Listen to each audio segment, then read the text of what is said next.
মনমথপুর যেন হয়ে উঠেছিল একখণ্ড বৃন্দাবন। ধর্মীয় আবেগ আর ভক্তির সৌরভে মুখর হয়ে উঠল দক্ষিণ চব্বিশ পরগনার এই গ্রাম। ভারত সেবাশ্রম সংঘ পরিচালিত মনমথপুর প্রণব মন্দির ও স্বামী প্রণবানন্দ মাতৃ সুরক্ষা মঞ্চে মহাসমারোহে পালিত হয় জন্মাষ্টমী ও নন্দ উৎসব।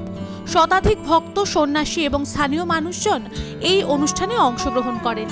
উৎসবের বিশেষ আকর্ষণ ছিল স্বামী প্রণবানন্দজি মহারাজের ১৩০তম আবির্ভাব বার্ষিকী উপলক্ষে আয়োজিত এক বর্ণাঢ্য শোভাযাত্রা।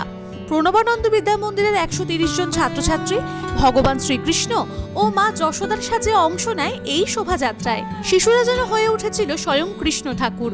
মঞ্চ থেকে শুরু হয়ে ৫ কিলোমিটার পরিক্রমার মধ্য দিয়ে এই শোভাযাত্রা পৌঁছয় মন্দির প্রাঙ্গণে।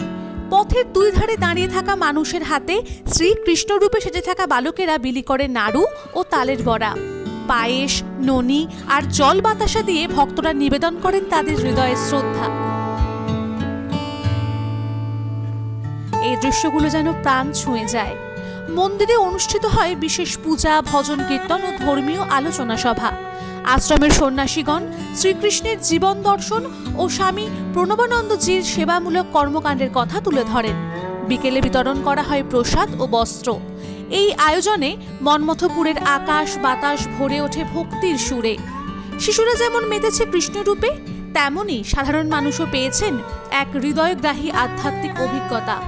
জন্মাষ্টমীর এই নন্দ উৎসব মনমথপুরের জনমানসে হয়ে উঠল এক মাধুর্য ভরা স্মরণীয় অনুষ্ঠানের অধ্যায়। Bureau report, tribe TV Bangla.